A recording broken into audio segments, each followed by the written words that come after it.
Hello, this is Jane, and for the next hour, I'll be reading from the June 4 issue of the Toronto Star on the Niagara Frontier Radio Reading Service. And the first article is on the front page, and it is under the byline of Federal Politics, Ottawa Orders Review of Ruling on Streaming Giants. CRTC sought 15% fund charge amid legal challenges, and this is by Reza Patel.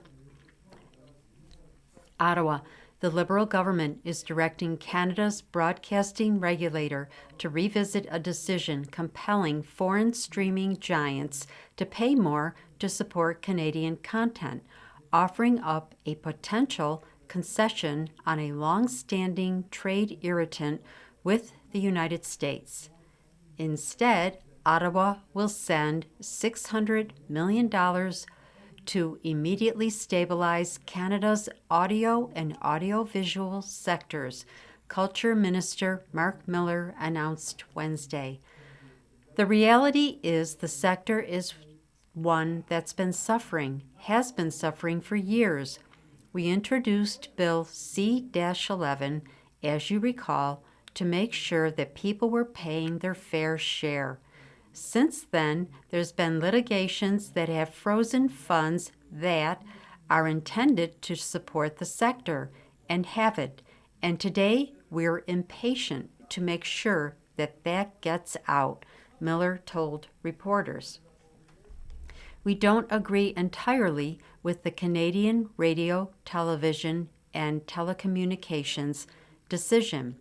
I will be directing the CRTC to review that decision, and from now until then, we'll be actually assuming that role and making sure that people actually get the money they've been asking for.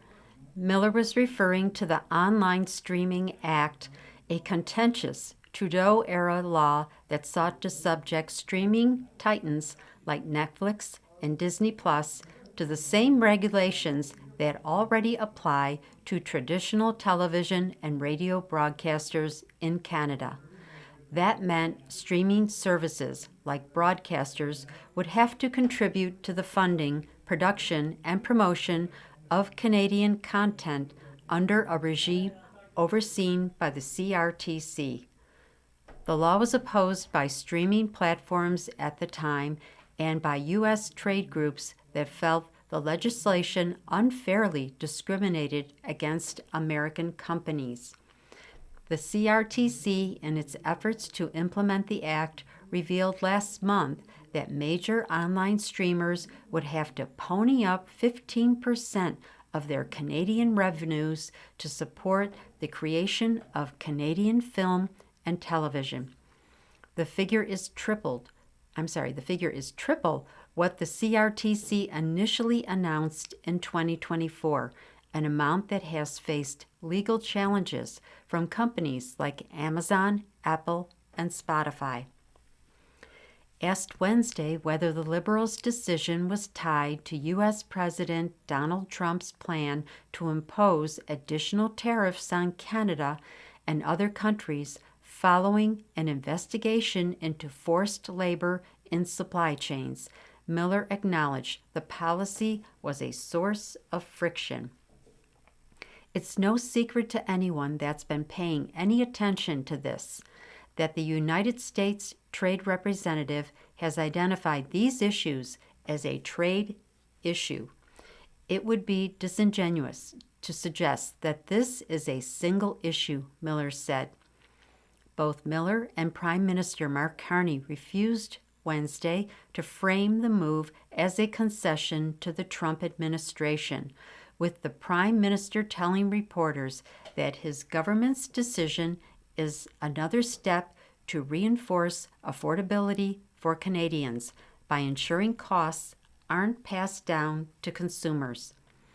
Last summer, the Carney government rescinded Canada's digital services tax, another controversial policy targeting big tech giants, including a number of American companies, to preserve trade negotiations with the U.S.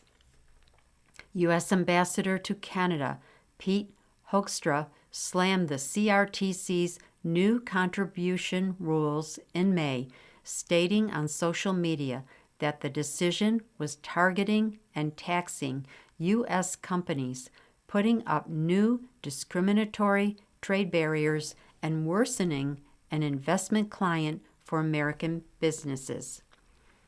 The law has also drawn the ire of U.S. Trade Representative Jamieson Greer, with whom Canada-U.S. Trade Minister Dominic LeBlanc met Tuesday.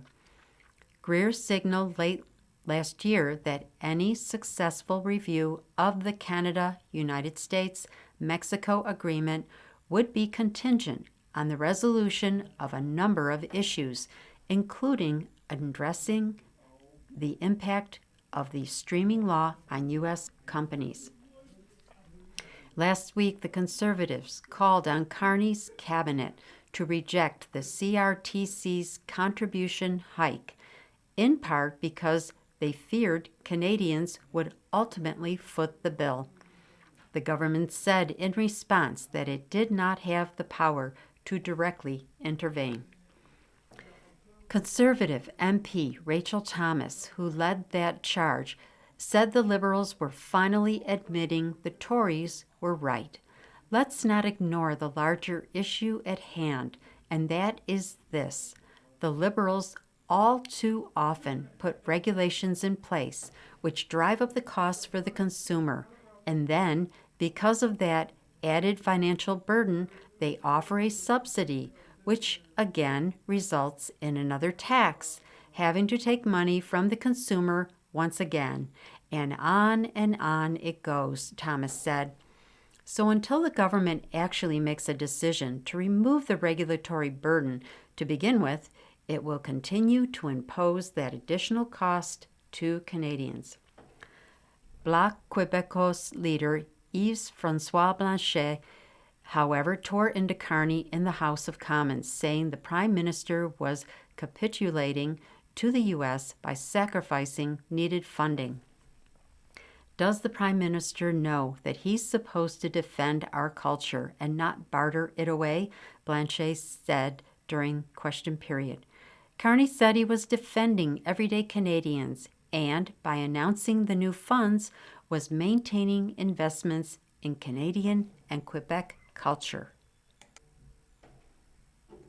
The next article is also from the front page under the byline of education. Parents shocked by school relocation plan that will displace special needs students. And this is by Maris Habibinia. Milena Jansen said she doesn't yet have the heart to tell her 16-year-old daughter, Anika, who has learning challenges, that she will be forced to transfer out of her special education school next year. Wednesday was prom night, Jansen said, and the news that Hayden Park Secondary School kids will soon be displaced for a few years to have a yet unknown school would have upset Anika. I'm so inflamed, Jansen said, a day after learning the Toronto District School Board plans to relocate kids at nearby Ord Street Public School to Hayden Park, which serves special needs girls, due to the construction of a 60-story tower right next to Ord's outdoor play area. It's heartbreaking and terrifying to imagine what the alternative is. And for a lot of these kids, Hayden Park is a lifeline, literally, said Jansen. It serves so many purposes. It's the only female identifying school, and for special needs. They're very vulnerable. There are kids that are suicidal that go here, and also girls that are on the spectrum, are highly sexualized.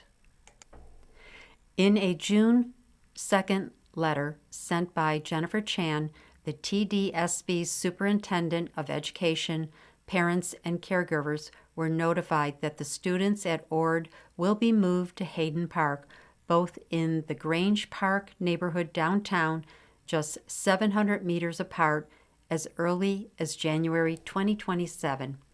However, it would displace about 130 kids at Hayden Park, an overwhelming majority of whom have special needs ranging from autism to various learning disabilities. Excessive vibration, traffic, air quality levels, noise, and the risk of falling objects due to construction are not conducive to a safe learning environment for students and staff, Chan's letter said. Given the number of Ord Street students, we need to relocate Hayden Park School to another TDSB site as it represents the best opportunity to accommodate Ord Street School during construction. Dave Pescar, a student whose 2 daughters attend Ord, said he knew in April their kids would have to relocate, but they didn't know Hayden Park was even an option until an emergency meeting Tuesday night after Chan's letter went out. We're all worried. We have suspicions it will be a domino effect, Pescar said, referencing concerns Hayden Park students will be permanently displaced, and so will Ord students, because the latter will be taken over either by the city or province for other development purposes. Hayden Park is probably the best possible outcome in terms of proximity and keeping the school together, but on the other hand, why does a public school have to close because they have to build a building? According to a bulletin that Ord School's principal sent parents Wednesday afternoon, the TDSB is anticipating the relocation period will be 3 to 4 years, or until tower construction is complete. The bulletin said Hayden Park will also be renovated to accommodate the needs for an elementary school, and that Ord Daycare will be relocated to Contact Alternative School. On Wednesday evening, TDSB spokesperson Ryan Bird told the Star that Hayden Park was the best option because it's close by and has room for all 400 Ord students. Of note, Hayden Park SS doesn't have a geographical boundary and accepts students from across the city, he said, adding the board wanted to keep Hayden Park students together. Parents at Hayden Park say they haven't been consulted and remain in the dark about some questions. They argue the move doesn't consider students' learning needs and highlights an extreme lack of transparency. Why us? Why can't they send the elementary school to a safer place that is empty? Said Kamala Kalsi, co-chair of the Parent School Council for Hayden Park, in an interview. They're moving the most vulnerable population to God knows which location, and for these students to even transition from one class to another is a big issue. Kalsi said the TDSB has scheduled a meeting on June 17 with parents to let them know where Hayden Park students will be relocated.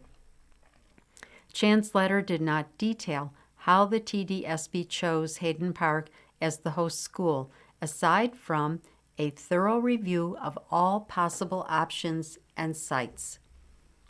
I recognize that Hayden Park SS is a close-knit community with strong connections to its current home, and we will do everything possible to make this as smooth a transition as possible, Chan's letter continued. Kalsi said she doubts that Hayden Park students will be coming back and believes this is a way to permanently transfer students. They just want to close Hayden Park and access to the special needs program, she said. Deborah Williams, the local school board trustee, said given that the TDSB will be suspending enrollment this fall for grade 9 and 10 students at Hayden Park, citing low registration numbers and parents brewing concerns for the last few years about the school potentially closing, that this looks like the board and province's way of winding down the school.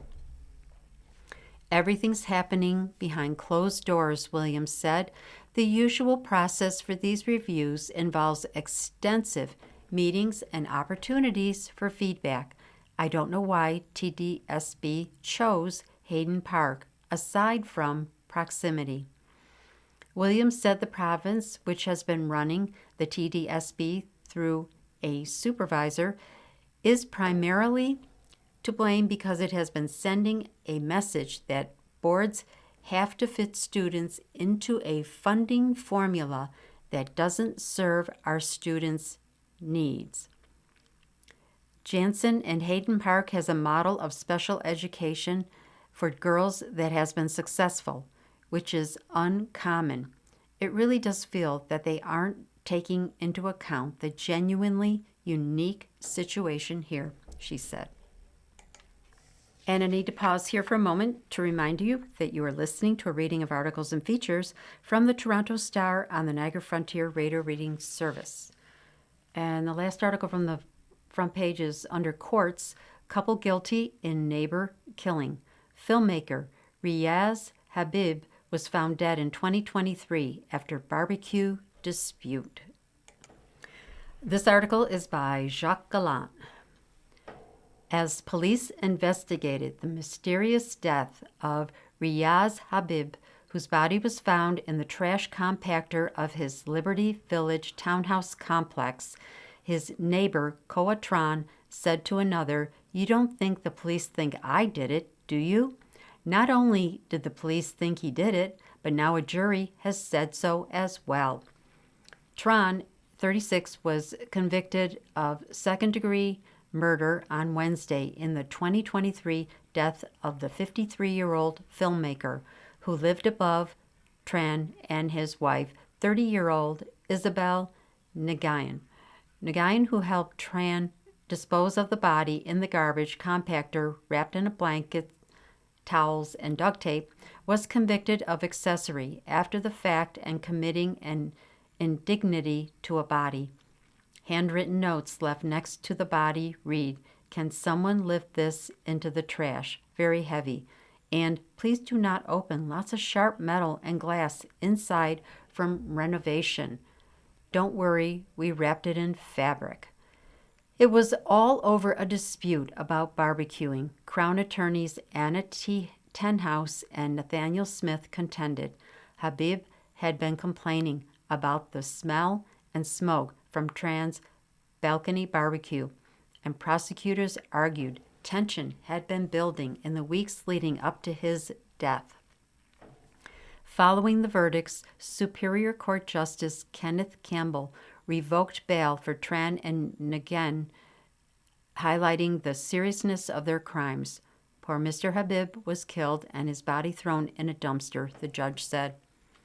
The Crown suggested Tran snuck into Habib's unit in the middle of the night, perhaps using a copy of a key he had been provided a few years earlier, though Tran denied he had one. Tenhouse argued he surprised Habib as he slept and chased him down the stairs in his unit before beating him to death. Neighbors testified at the trial, recounting hearing a man's repeated pleas for help. At least one called 911 but was put on hold, while others chose to go back to bed.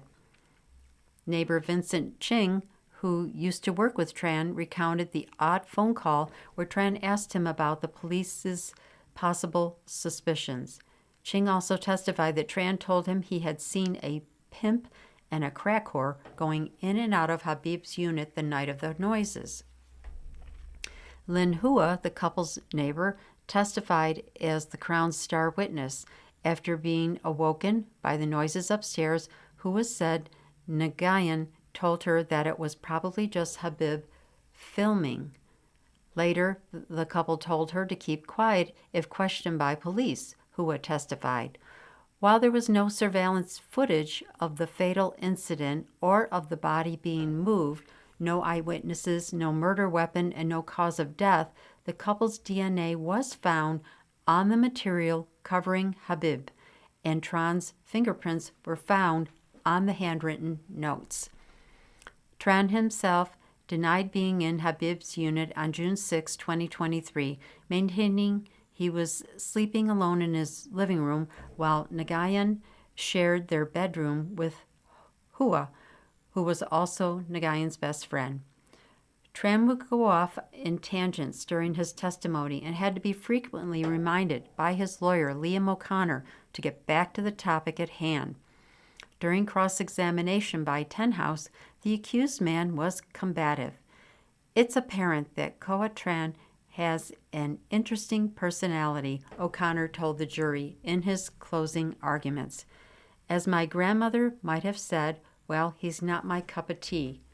But he doesn't appear to be a bad person. The only thing Tran would admit to was throwing out the dead man's bicycle on June 8, 2023, as captured on surveillance footage. He testified he didn't know that Habib was dead and that it was an act of revenge for a heated conversation the pair had days earlier. Tenhouse argued he didn't just throw out the bike, but other possessions of Habib's as well, in an attempt to mislead police. Nagayan did not testify. Her lawyer, Tyler Smith, argued that perhaps her DNA ended up on the material covering Tran's body through cross-contamination. And he said the jury should have doubts about what Nagayan may have said to Hua, arguing the former roommate was dishonest and unreliable. The Crown has proven nothing more than suspicion and conjecture, Smith told the jury. She deserves to be acquitted. The pair will face a sentencing hearing in September. Next article is titled Go Trains Narrowly Avoided Collision in 2024. Report finds Transportation Safety Board has repeatedly called for fail-safes to prevent missed stop signals. And this is by Andy Takagi.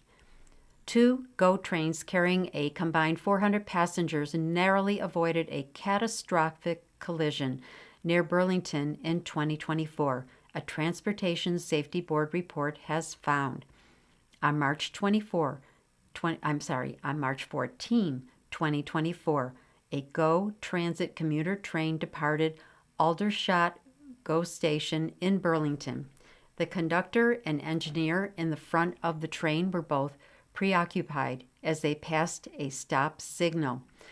The conductor was focused on his tablet and the engineer was addressing an equipment issue in the cab, the report released Wednesday found.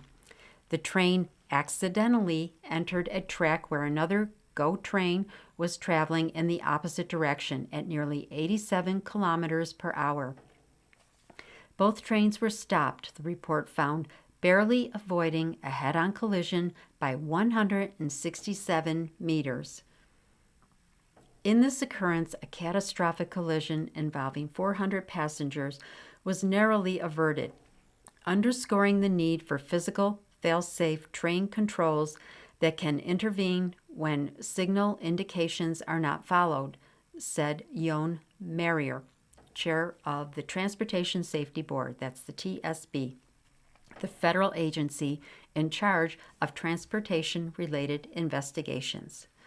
Metrolink spokesperson Lindsay Miller said, following the 2024 incident, the Provincial Transit Agency and Alstom, the operator of GO Transit, have made moves to address human factors, procedural and systemic contributors identified in the Transport Safety Board's investigation report. Metrolinx and the Ministry of Transportation regularly review safety performance and incidents, while Metrolinx continues to meet all TSB reporting obligations and proactively share information with federal regulators, Miller said. We take the findings seriously, and both the Ministry and Metrolinx are currently reviewing the report, said Dakota Brasier, a spokesperson for Transportation Minister Prabmeet Sarkaria. In March, the Star reported that a GO train carrying 120 passengers was within seconds of derailing near Oakville this year due to a similar incident where a stop signal was passed according to an internal Metrolinx report. In that instance, on January 5, a westbound GO train just outside of the Oakville GO station blew through a stop signal and crossed over to a different track at about 112 kilometers per hour, when it should have only been traveling at about 24 kilometers per hour, despite the driver hitting the brakes. Since 2001, the TSB has called for fail-safes that guard against speeding and the subsequent derailments that often occur, but it has not been nationally mandated. The latest TSB report also noted irregularities with the GO train's internal recording system, which it says limited the information available to the investigator due to shoddy audio and bad camera angles. GO Transit currently doesn't have the safety systems that have become widespread in modern railway systems called positive train control that have been called for by the TSB. The TSB has, in the past, called for more regulatory oversight of the GO network, either by the Ministry of Transportation or another government body, as part of a 2023 report on a 2019 incident on Lancaster Street in Kitchener, where an adult and child were struck by a GO train.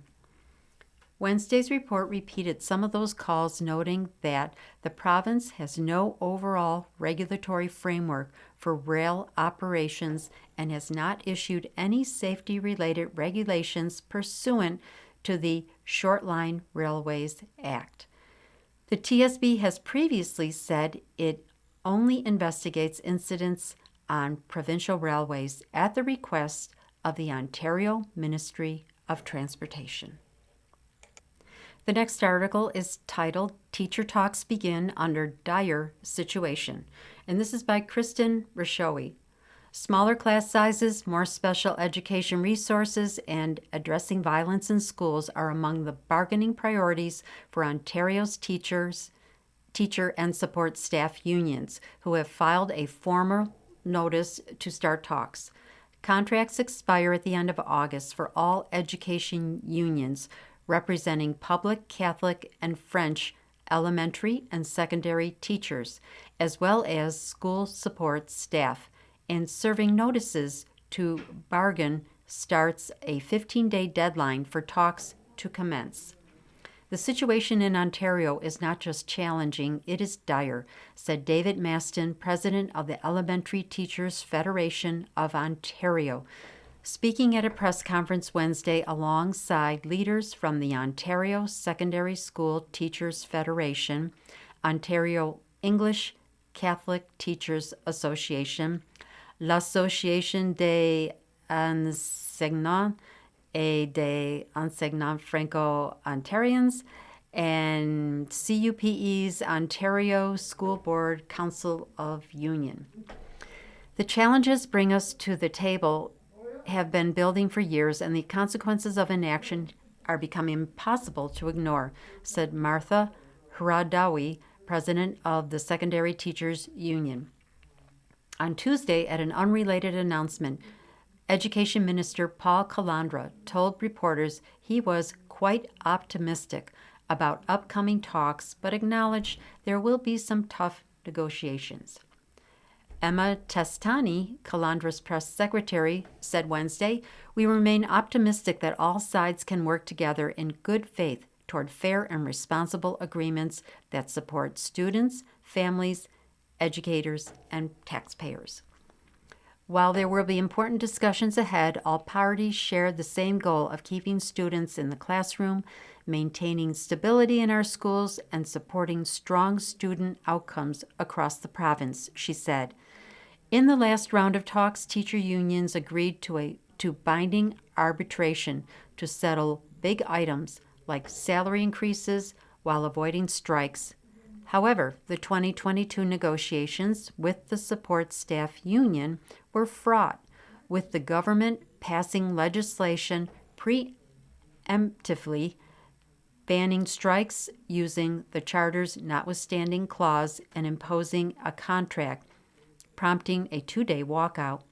The province later repealed the bill, and a tentative agreement was eventually reached. In this round of talks, Maston has said his members want class caps of 26 in kindergarten and 24 in grades 4 to 8, as well as a boost to funding for special needs students. The unions say improvements to pay will also figure prominently as they continue to urge the government to address teacher recruitment and retention.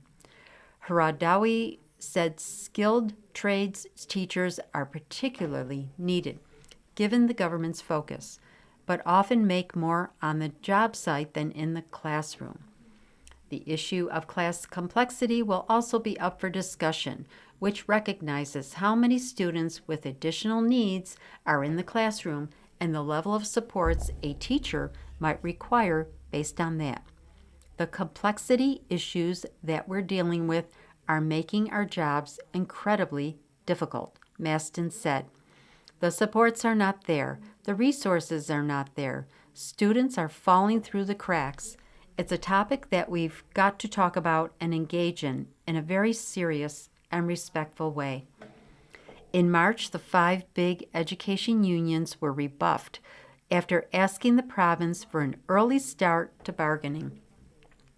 Right now, all education workers are being stretched beyond their limits, said Joe Tagani, president of the School Boards Bargaining Council for CUPE, on Wednesday. Across Ontario, we are seeing inadequate staffing levels, growing violence in schools, increasing students' needs, and not enough supports for students with special education needs.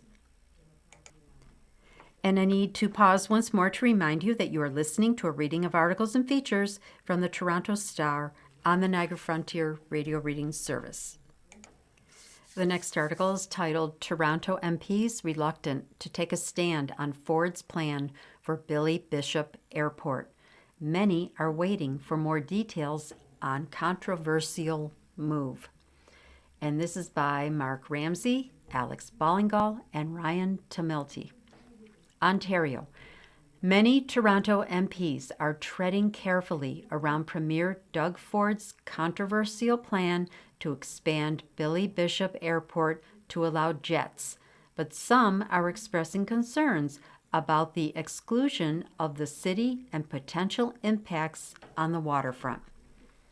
After Ontario's takeover of Toronto's role in the airport, slammed as a, quote, land grab, unquote, by City Hall, critics have pressured the Carney government and the numerous Liberal MPs in the city to take a stance on the hot-button issue for which Ottawa has the final say. When the Star reached out this week to Toronto's 24 MPs, all but one of whom are Liberals, many argued there was no formal proposal before them to weigh in on just yet. But several criticized the provincial seizure of the city's role in operating the airport and insisted Torontonians need to be consulted properly. Others said they won't back a plan that hurts housing, green space, and other community infrastructure along the waterfront, highlighting the thorny political issue facing the Carney government. As the local member of Parliament, I will not accept any proposal that puts Little Norway Park, Bathurst Quaylands, and Toronto Islands, Lake Ontario, beaches, green space, schools, and community spaces at risk. Spadina Harbourfront MP Chi Nguyen said in a written statement declaring the airport redevelopment is not a hypothetical issue for her riding, where thousands of people have reached out about it. My position is straightforward. Protect the park, protect the islands, protect the beach and Lake Ontario, prove the economic case, and consult Toronto before any decisions are made. Of the 24 MPs, 7 Liberals, that's Gary Anand Desangari, Dali Begum, Sean Chen, Maggie Chi, Ali Asasi, Nate Erskine Smith, Ahmed Hussein, and the lone conservative Roman Baber did not respond to the Star's emailed queries or in-person requests for comment about the airport proposal.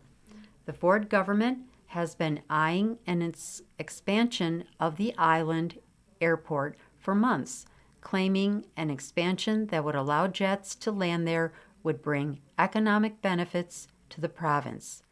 With the backing of the Toronto Port Authority, which says the expansion could cost up to $5 billion, Ontario took over the city-owned portion of the land on which the airport sits, as well as its place in the tripartite agreement overseeing Billy Bishop. Any fantasy about the number of millions of travelers Ford expects to have is wrong, Don Valley West MP Rob Oliphant told the Star this week. Any expansion, it needs to be for safety, and the city needs to have control over the environment around it, Oliphant added. I'll be supporting an expansion of Pearson Airport over an expansion of Billy Bishop. Prime Minister Mark Carney has called Ford's plan a very interesting vision with big possibilities. Transport Minister Steve McKinnon, however, did not say where Ottawa was leaning when repeatedly asked this week. We have a new partner in the tripartite arrangement, McKinnon told reporters. When those arrangements are finalized, we'll sit down and talk about what they have in mind. Eglinton Lawrence MP Vince Gasparo said Wednesday that everything the province has done to date is 100% within its purview, but it will need to present an environmental plan and make a business case to get the federal government on board. I'm not going to light my hair on fire because someone posts something on Twitter, Gasparo told reporters. I want to see a concrete plan before I say I'm going to support it or not. Echoing that point, Davenport MP Julie Dzurowitz said details of Ford's plan are so far so scant as to be non-existent. Some Liberal MPs added their voices to criticism of the Ford government's approach, even as they avoided expressing strong opposition to the expansion. The provincial government under Ford often pushes things through quickly without consultation, said Michael Coteau, the MP for Scarborough-Woburn. Aya Khan, Parkdale High Park MP Karim Bardisi said the province's bill sends a message that Toronto's voices about the waterfront and the airport don't matter, and that has created some understandable concerns. And some drew red lines. In any consideration of its future, we should not accept, and I do not support, a reduction in affordable housing, green space, or community amenities at the waterfront or on the islands, said Toronto St. Paul's MP Leslie Church. The next article is titled Simon Fated as Term Ends. Outgoing Gigi spent career fighting for Indigenous rights. This is by Ryan Tamilty. Ottawa. Prime Minister Mark Carney praised Governor General Mary May Simon in her final days in office, not just for her work as Canada's vice-regal representative, but for a lifetime spent improving Canada's relationship with Indigenous people. Simon was celebrated Wednesday at a banquet hall just off Parliament Hill only days before her replacement, Louise Arbour, is to be sworn in. Simon entered on a red carpet with her husband, Whit Fraser, and Carney, flanked by Canadian flags and uniformed parliamentary security officers. The small reception was one of her last official acts as the King's representative in Canada. Long before she became Governor General, Simon was a negotiator representing the Inuit during talks that repatriated Canada's Constitution in 1982. Today, the rights of more than 1 million Indigenous peoples are protected in Canada's Constitution, in large part because of Mary Simon's leadership in the negotiations that entrenched Aboriginal treaty rights, Carney said. Simon also worked with national Inuit organizations and served as Canada's ambassador for circumpolar affairs, as well as Canada's ambassador to Denmark, where she helped establish the Arctic Council, an international body of northern nations. Carney said Simon had only continued that reconciliation work as Governor General, noting the meetings she helped arrange between King Charles and Indigenous leaders. A renewed relationship between Indigenous peoples and the Crown is taking shape because of Mary Simon's efforts to bring together His Majesty King Charles and national Indigenous leaders in historic meetings, he said. On July 26, 2021, Prime Minister Justin Trudeau announced that Queen Elizabeth had approved Simon's appointment. Her successor, Arbour, met with King Charles on Wednesday ahead of her swearing in as Governor General on Monday. The government is providing $5 million to Simon's charity, Ajuin Nata, a mental health charity for northern communities. It has also pledged to match up to $10 million in donations made to the charity through the Rideau Hall Foundation. Ajuin Nata is an Inuktitut word, I apologize for my pronunciation, which means to persevere and was Simon's motto as Governor General. The government has traditionally helped outgoing governors general establish a charity when they leave office. Carney said Simon's choice shows her commitment to the North. True to the decades of service, true to herself, true to her character, Mary's silent service will not end with the last box leaving Rideau Hall. Your legacy will be long, will be deep, and it will endure not only in your accomplishments, in your service, but also in how you served, with determination, with compassion, with grace. Simon told the assembled audiences of senators, MPs, and parliamentary staff that her time in office had been marked by the COVID-19 pandemic, global uncertainty, and a change in prime ministers and a new U.S. president. One might say history has been keeping us gainfully employed, she said. Throughout these changes, I have remained confident in the strength of our democracy, our institutions, and our sovereignty. Simon spoke in French, English,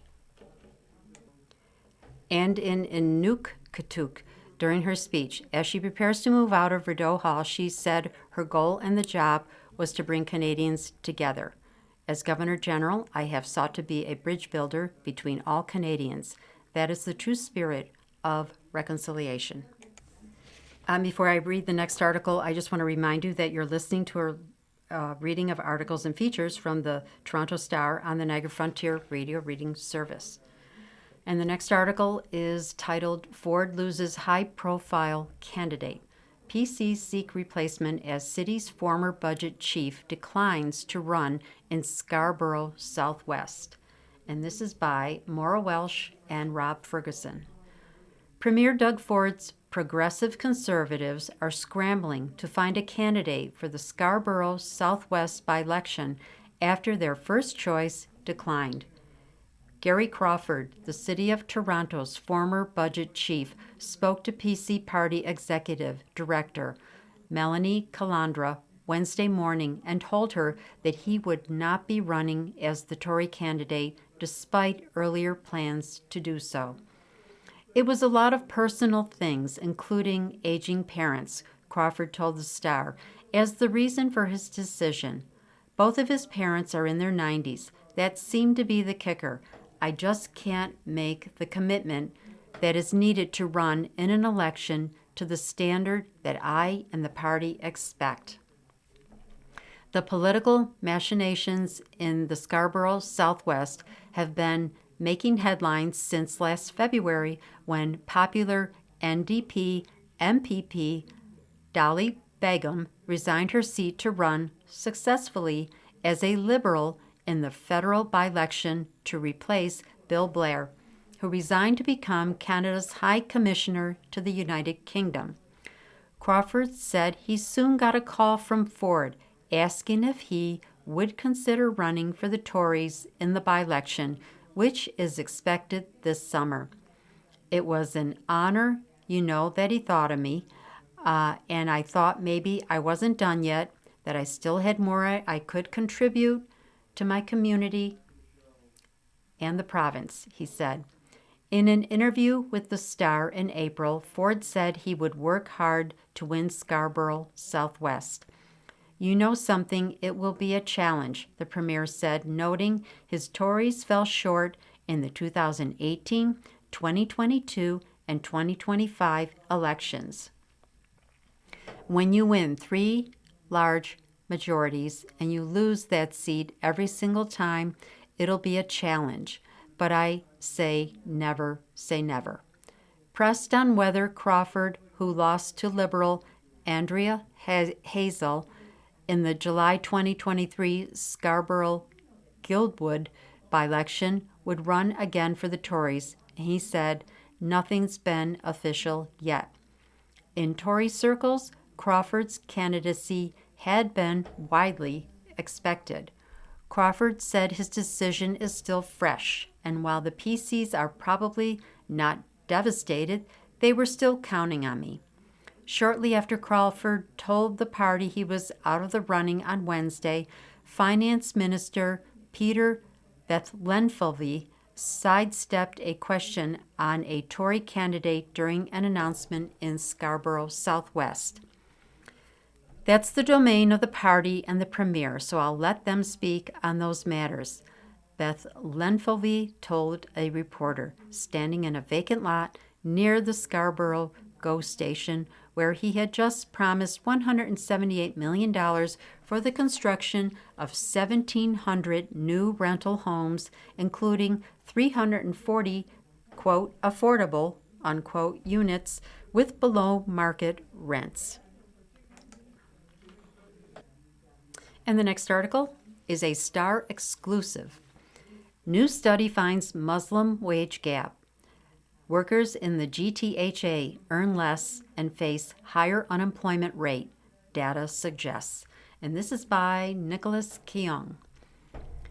Muslim Canadians in the GTHA earn less and face greater unemployment and poverty compared to non-Muslims, despite higher education levels, gaps that a new report suggests are rooted in systemic racism and Islamophobia.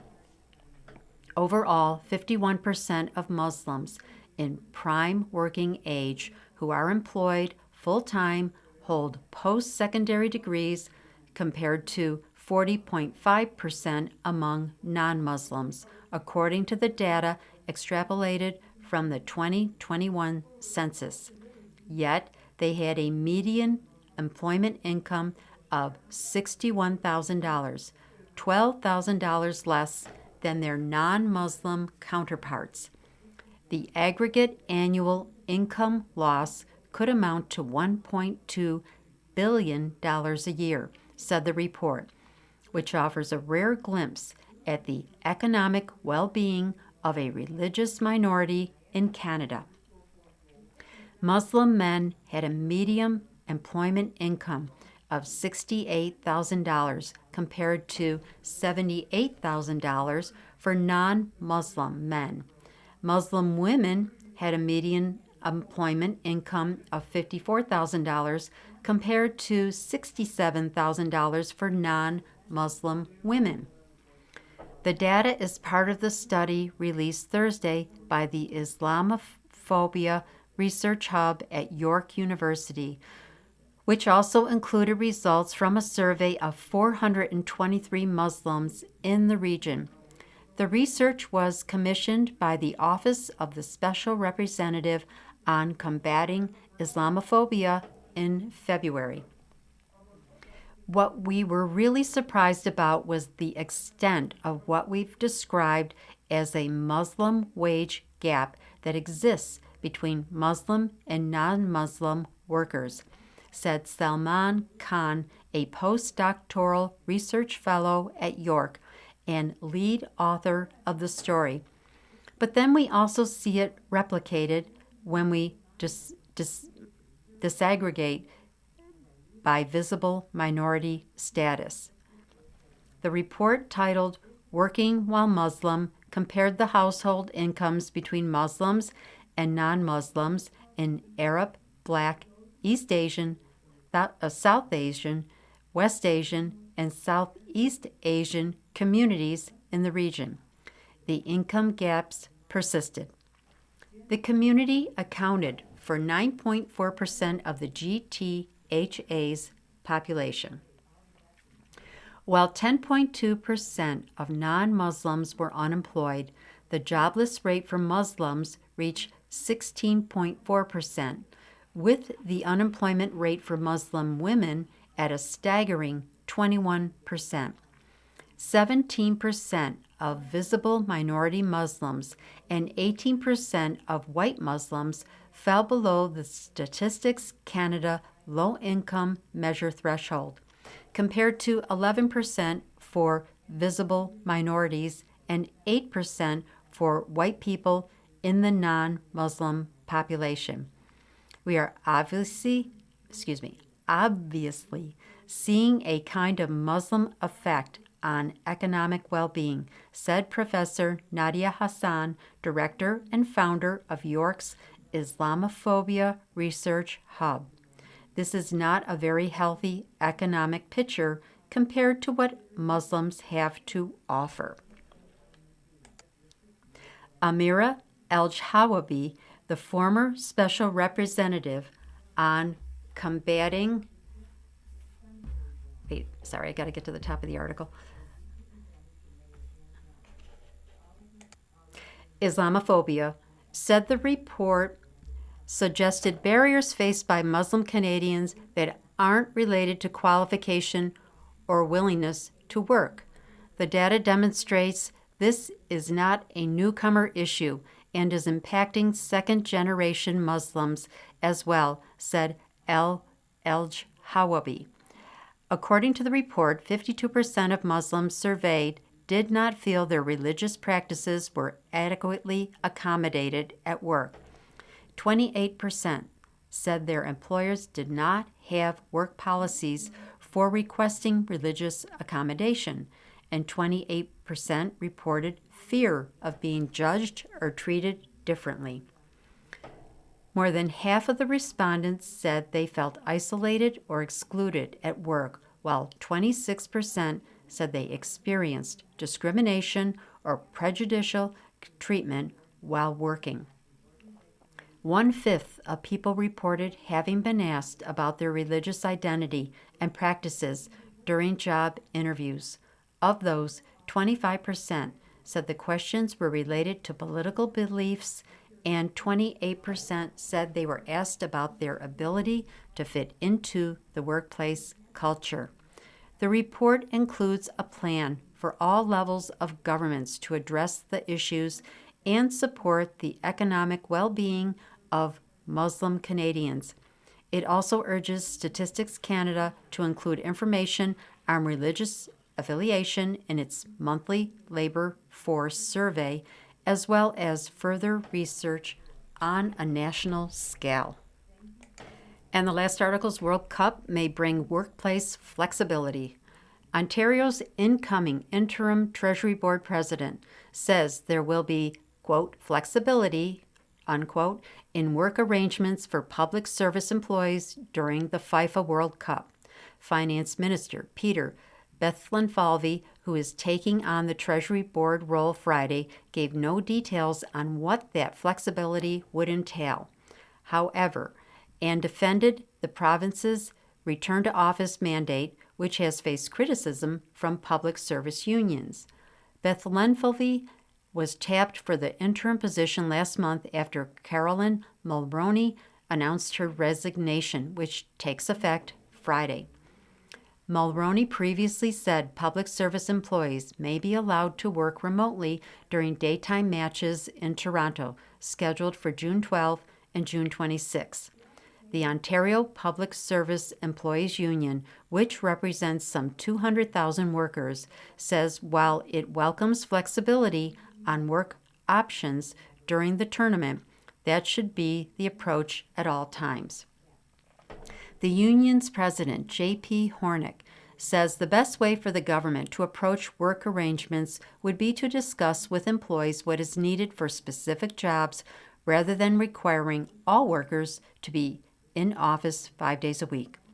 Of course, flexible work arrangements need to exist in Ontario public service because they have existed since the pandemic, Hornick said Wednesday. So, we welcome the flexibility, but we also welcome the challenge to the return to office mandate. And I'm going to end with you've been listening to a reading of articles and features from the June 4 issue of the Toronto Star. Your reader has been Jane. Thank you for listening.